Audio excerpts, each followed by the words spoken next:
para peserta sekalian bahwa kehadiran Imam Khomeini yang menginspirasi perubahan besar di Iran pada 43 tahun yang lalu, seperti yang disampaikan oleh Dr. Motaki tadi, bahwa aspek spiritualitas menjadi bagian yang paling penting di dalam proses perubahan tersebut.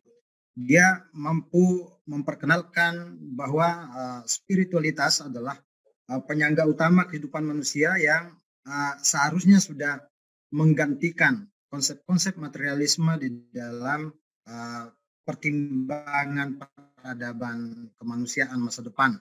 Dan tentu saja karena saat ini kita akan berbicara tentang dunia tanpa imperialisme, maka tentu semua pertimbangan yang didasarkan pada konsep spiritualitas dan kehadiran kembali agama di tengah-tengah umat manusia seperti yang disampaikan oleh Dr. Motaki tadi mungkin akan menjadi landasan dalam pembicaraan kita pada 3 sesi ke depan.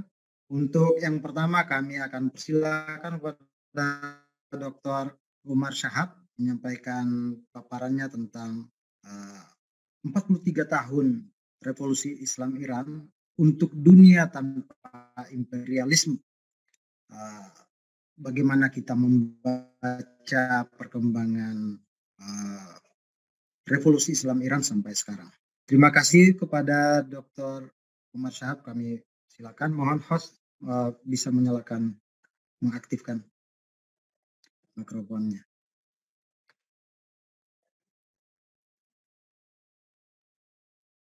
Silakan, Ustaz.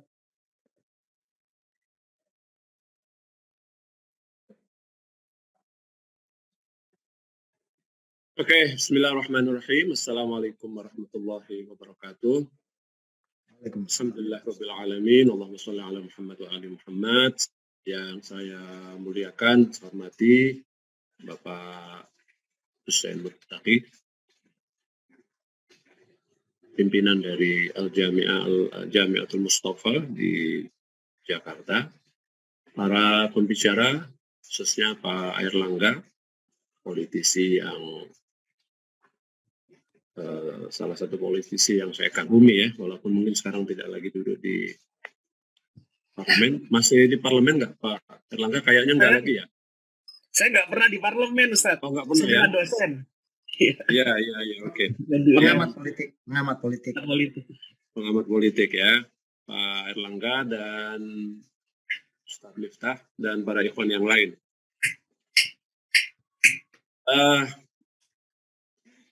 Ketika revolusi pecah, saya pernah di Iran. Ya, tepatnya saya mulai di Iran itu tahun 76, jadi sempat mengikuti betul pergolakan revolusi dari awal. Cuma tentu saja revolusi sampai sekarang belum berakhir ya. Apa yang dikemukakan oleh Pak Muttaqi tadi, bahwa salah satu karakteristik dari revolusi Islam Iran itu ialah memberikan sebuah atau menutupi kekurangan-kekurangan yang pernah ada pada revolusi-revolusi besar sebelumnya, yaitu kehausan akan spiritualisme.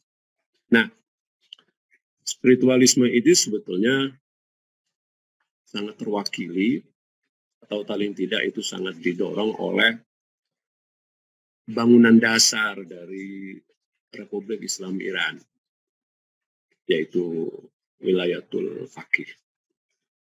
Kita tahu wilayatul faqih adalah sebuah prinsip yang mendasari bentuk dari negara Republik Islam Iran. Melalui posisi wilayatul faqih yang tertinggi sebagai penguasa tertinggi, tentu pejabatnya yaitu wali faqih, yang sampai sekarang baru ada 2 wali faqih ya. Yang pertama Imam Khomeini sampai akhir hayatnya, dan sekarang dipegang oleh Ayatullah Sayyid Ali Khamenei, murid Imam Khomeini, yang sejak tahun 89 sampai sekarang masih menjabat sebagai wali faqih. Sudah 30 tahunan lebih ya. Dan selama masa 43 tahun revolusi Islam Iran ini atau sejak Iran berdiri, kita bisa melihat bagaimana peran dari wilayatul faqih itu dalam mengawal jalannya pemerintahan Republik Islam Iran. Dari sisi kekuasaan, teori kekuasaan, Republik Islam Iran menganut prinsip republikisme. Kalau dalam bahasa Arab disebut dengan jumhuriyah. Tetapi tidak jumhuriyah atau tidak republik yang total, tidak republik yang pure, tapi di sana ada kata Islamnya. Nah, kata Islam itu setelah kata republik itu mewarnai bentuk republik yang dianut oleh Iran. Nah, yang menarik dan beda dari semua bentuk republik yang ada, termasuk republik-republik Islam di beberapa negara, karena kita tahu ya, di luar Iran sebetulnya ada 2-3 negara yang mengatasnamakan Republik Islam. Pakistan misalnya menyebut negaranya sebagai Republik Islam Pakistan. Mauritania di Afrika Utara juga menyebut sebagai Republik Islam Mauritania. Ya. Iran tentu menegaskan hal itu. Tetapi yang membedakan antara Iran dengan Republik Islam lainnya dan dengan negara-negara Islam lainnya, apakah itu yang masih mempertahankan bentuk kerajaan atau yang sudah mengambil bentuk republik modern seperti Indonesia, adalah prinsip dasar, ya, adalah dasar dari pemerintahannya, yaitu wilayatul faqih. Dan wilayatul faqih itu artinya secara bahasa ya, adanya otoritas faqih dalam mengambil ketetapan-ketetapan. Kalau kita merujuk kepada Undang-Undang Dasar Republik Islam Iran, Qonuni As-Sosi, yang pernah pernah diperbaharui ya, pada tahun berapa saya lupa.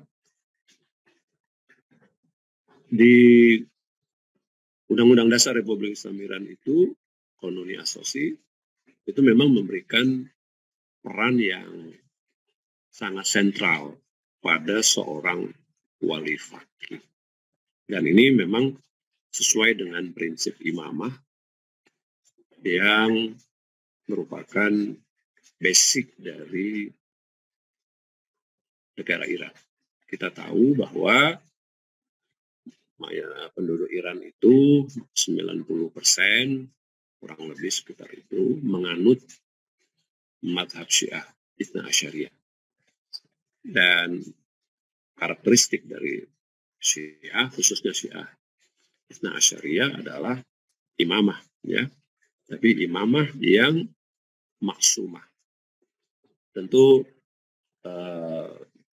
tafsiran, pemahaman dari imamah yang terbangun dalam Syiah Imamiyah, Itsna Asyariyah, beda dengan imamah misalnya dalam Zaidiyah yang kita lihat di Yaman sekarang ini.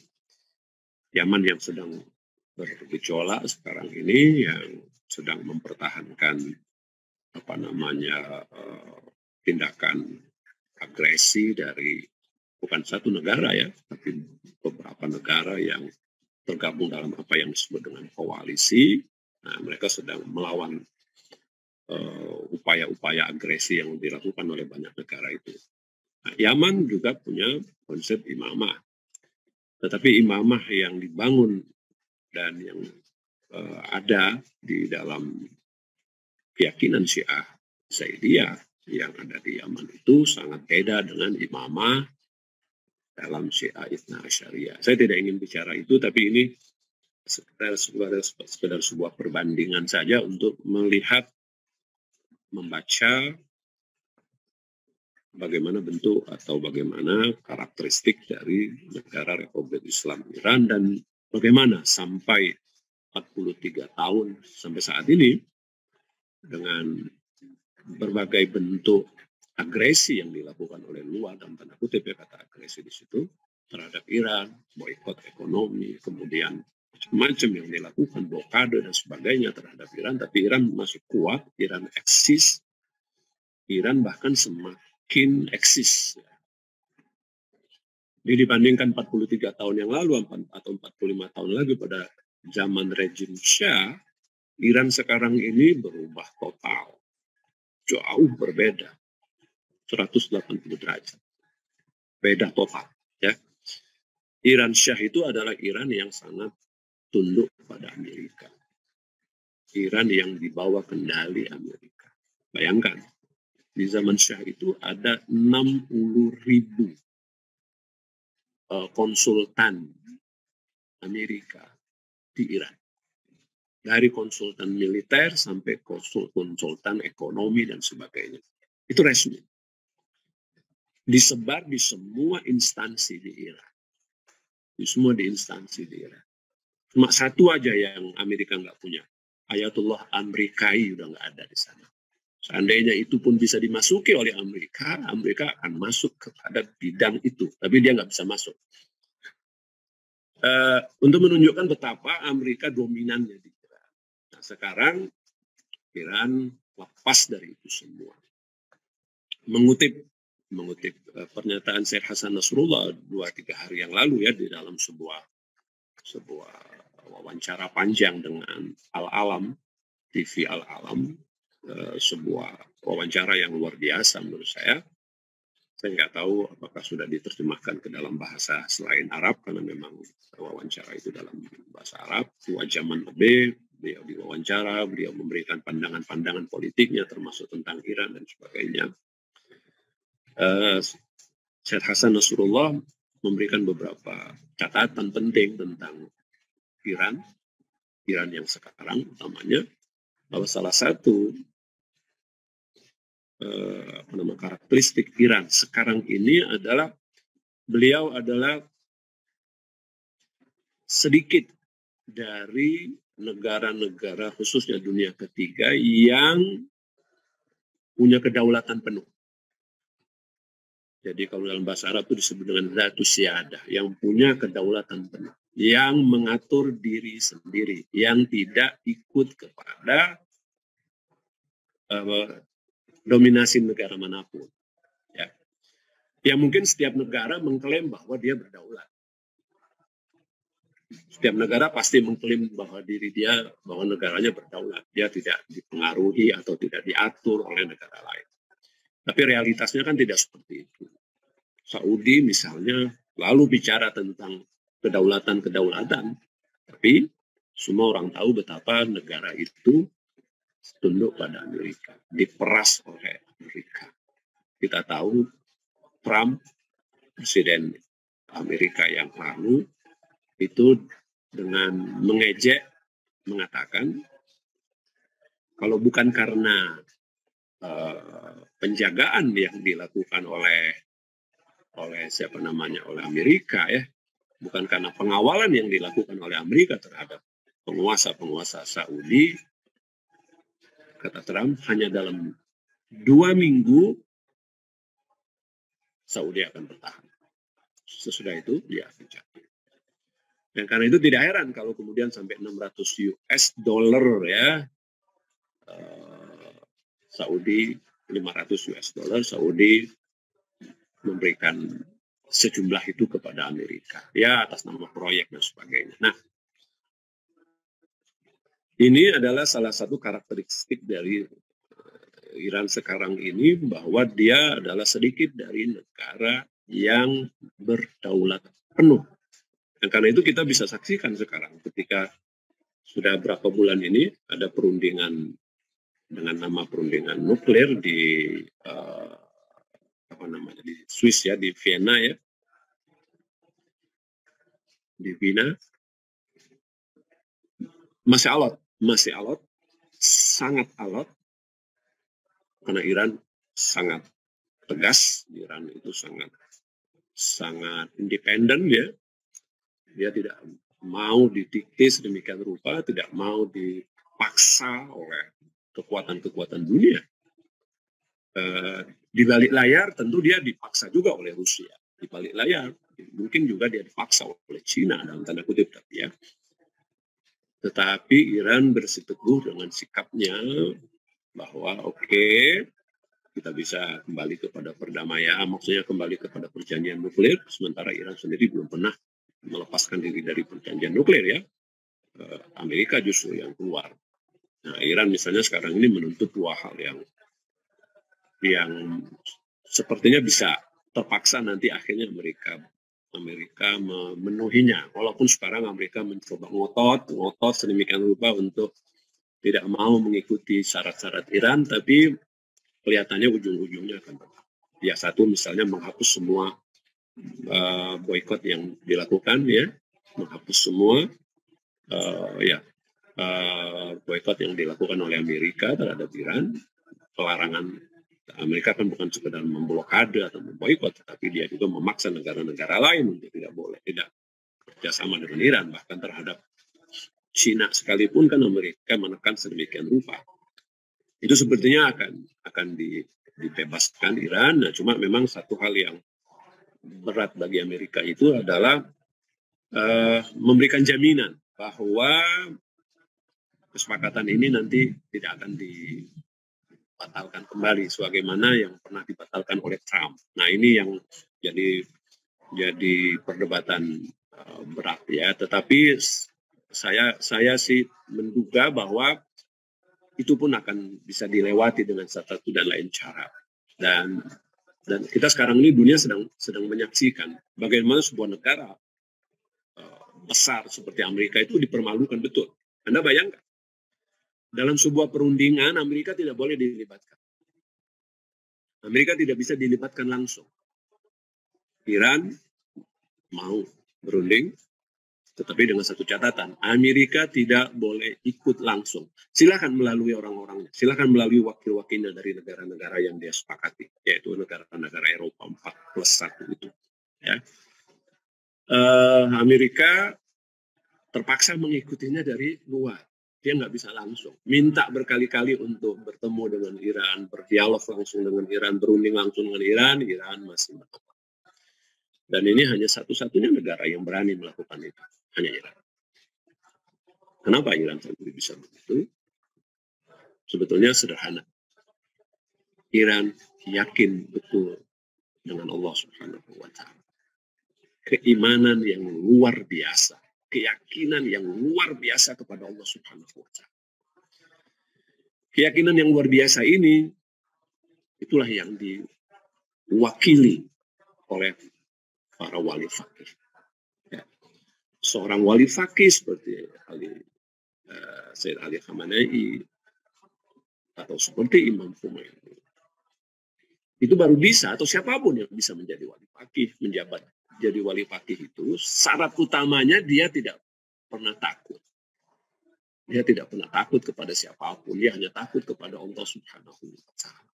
Dia tidak pernah gentar, dia tidak pernah takut menghadapi ancaman-ancaman siapapun.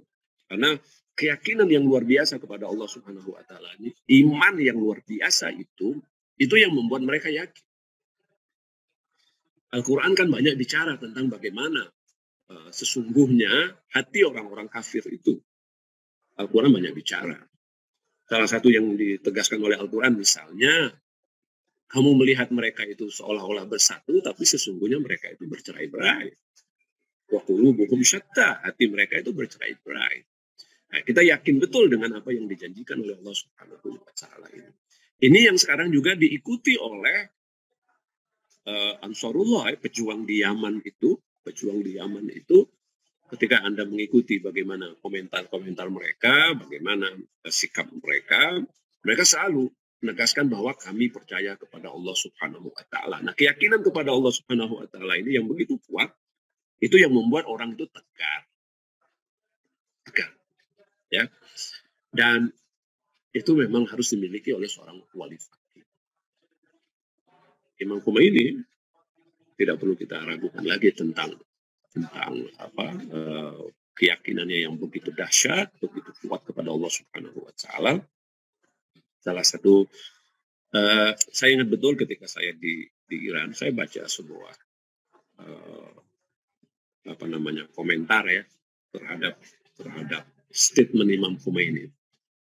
Jadi ketika Imam Khomeini naik pesawat dari Perancis menuju Iran pada awal Februari tahun 79, jadi kalau nggak salah 10 hari ya sebelum kemenangan revolusi. Kebetulan pada waktu itu ada orang Indonesianya ya, ada orang Indonesianya yang ikut di dalam pesawat itu, yaitu Pak Nasir Tamara. Dia wartawan Sinar Harapan pada waktu itu sih. Saya sempat ketemu sama beliau sesudah itu, ketika beliau datang, kemudian dia juga datang ke KUM, sempat ngobrol sama saya. Nah, yang menarik itu ketika Imam Khomeini naik pesawat, berada di dalam pesawat, kemudian ada sebuah pertanyaan kepada Imam. Pertanyaan itu begini, Imam, bagaimana perasaan Anda sekarang ini? Apa yang Anda rasakan? Pertanyaan itu muncul begini. Imam terusir dari Iran itu dari tahun 65. Dari tahun 65-an seingat saya, ya tahun 65-an kurang lebih, mudah-mudahan saya tidak salah. Tahun 65-an. Berarti kalau tahun 79 itu kurang lebih 65, 75, 14 tahun ya. Imam terusir diusir dari Iran pada tahun 65-an itu. Kemudian Imam tinggal di Najaf dan revolusi itu digerakkan Imam semula dari Najaf. Kemudian Imam dipaksa untuk meninggalkan Irak dan terpaksa akhirnya Imam sampai ke Prancis. Terpaksa ya, Imam tadinya tidak memilih Prancis. Imam memilih salah satu negara Islam yang ada. Tetapi Allah punya kehendak lain. Nah, Imam yang lama meninggalkan Iran, diusir dan diburu-buru dulu di penjara. Nah, sekarang pulang, ditunggu oleh jutaan rakyat.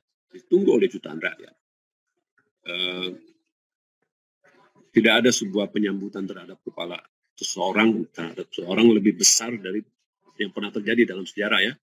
Tidak ada penyambutan yang begitu dahsyat seperti yang terjadi di Iran pada waktu itu. Nah, yang menarik, si wartawan ini kan berharap Imam menyatakan sesuatu lah. Bagaimana perasaan Anda setelah sekian tahun Anda terasingkan dan sekarang Anda mau pulang ke Iran? Padahal waktu itu nggak jelas ini apakah nanti akan ditembak oleh tentara Iran atau enggak. Pada waktu itu semua orang ketar-ketir ya. Imam yang menarik menjawab begini. Ini dalam bahasa Persia. Imam mengatakan hicci. Hicci itu artinya tidak ada perasaan apa-apa. Imam menjawab, tidak ada perasaan apa-apa. Nah, kalimat Imam hicci ini nggak ada perasaan apa-apa itu kemudian mendapatkan komen dari banyak orang. Macam-macam komen itu. Ada yang negatif lah ya. Misalnya mengungkap, gimana ini nggak punya rasa nasionalisme, nggak cinta Iran, balik ke negaranya, tapi nggak punya perasaan, gimana? Wartawan kan menginginkan dia itu menggambarkan saya begini.